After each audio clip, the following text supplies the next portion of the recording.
Chi-town. My stick broke. That's good. That's good. I graduated from high school, Bridgeport High School, in 1997. So shortly after that, the latter part of that summer, maybe August, we started rehearsals for a gospel play.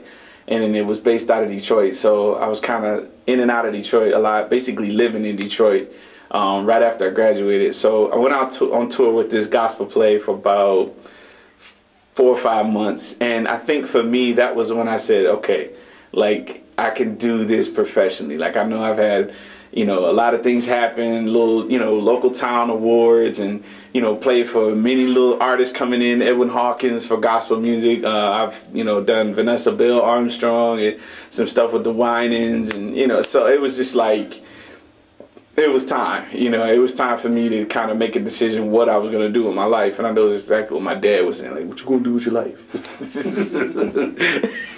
So that was kind of the first professional gig. Moving forward, that was 1997. A lot of things transpired. I ended up going to Drummers Collective, moving back home. Went to Drummers Collective for a year. It was like October 98 through July 99. That's how I met Marco. Through Manny's and buying a snare drum. And then from there, I moved back home, kind of started my drum school in my basement, and, you know, got acclimated to teaching everything. I was there for like maybe 6-7 months. Then I moved to Cleveland, Ohio. While in Cleveland, Ohio, it wasn't really about drums. I was working at the county jail, Continental Airlines, and all this. And then I won the Guitar Center Drum Off. It's based out of Cleveland, Ohio. So from the Guitar Center Drum Off 2001, 2002, I moved to Atlanta, Georgia, and I started bass school at Atlanta Institute of Music. So I went to school for bass. And I was also a drum instructor at Atlanta Institute of Music.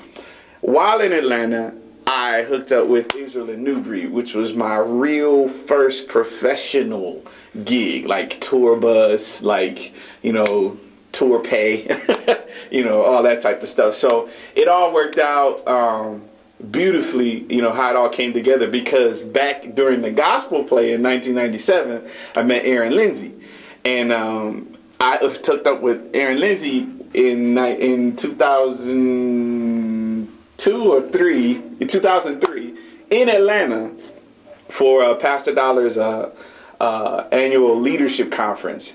So it was kind of an audition, and I didn't know it was an audition because we were the road band for Pastor Dollar, and Pastor Dollar called Aaron in to kind of MD the whole session. So, you know, we just vibing, you know, we playing the music, we all having fun because we know each other, the 4 guys. It was me, Vernon Messam, John Ellie, and Carl Reeves. And, you know, we doing our thing and this and that, and Aaron called Israel in to come hanging out. Martha Munizzi was there, so, you know, that's how it all got started. It was just like they pulled me aside after that week. It was like, yo, we digging your vibe, you know, your personality, your playing's cool. We want to know if you'd like to join New Breed. So I was like, yeah, sure.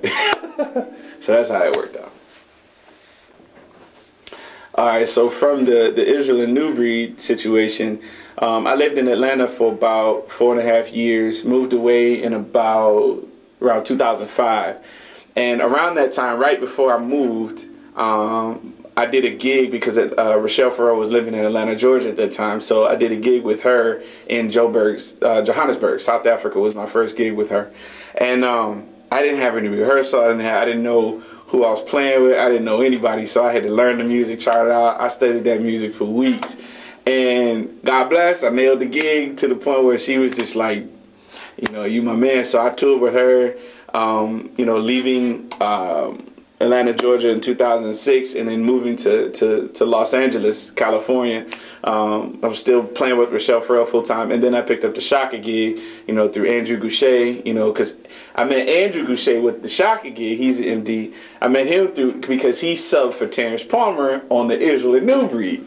So it's just cool how, you know, a lot of people ask, you know, how do you get these gigs? It's just, you know, relationships and then connections and bridge building and all of that type of stuff. So, so here it is. I moved to LA 2006, August. You know, January 2007, I'm touring with both these acts at the same time. Thank God for that entire year, no dates conflict. So I was able to do both gigs. So it's possible. Get out here and work, hustle, do what you gotta do. I tried to do as much work as I could, you know, build relationships with people, keep positive, relationships, building bridges, and one thing leads to the next. Everybody says, well, how did you get there? It's like, man, well, you got to go back down the rabbit trail, from one step to the other, to try to, and you'll see it's one good decision after another. Or when you get a gig, keep it. Do your best to keep it, don't blow it. So I got hooked up with Ethan Farmer and Rob Lewis at the time, and they were working with some of everybody. So we did this session for Berkeley, and where we play these tracks, and then this minus drums and minus keys or minus bass for the Berkeley students. So that was the start of our relationship, working relationship. And then we did Pussycat Dolls, we did Christina Aguilera.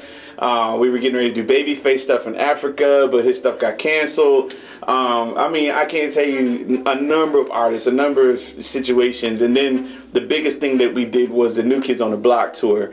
That was amazing. Like, for the entire year, that was probably that was my first actual pop tour, first pop tour.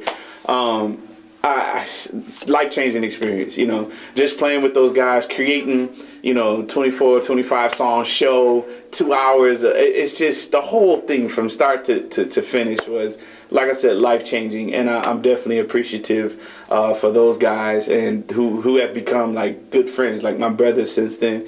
And it was just off and running to the races. And it was through the New Kids on the Block situation, well, we finally locked the Evans situation down, because it was just, communication, stuff happens. It's just how the industry goes. And, so I was talking to, Steve Lohmeyer, who's become a good friend, of mine as well. And, I had to tell him, I was like, Steve, man, help me out, man. they trying to make me go to Remo. No slight against Remo. Matt Connors.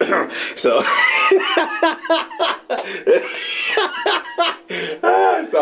Matt, you good people. I love Matt. So, it worked out, and, he shipped our heads, and we was rocking and rolling for all 135 shows. So it's been a blessing ever since, and I'm very appreciative.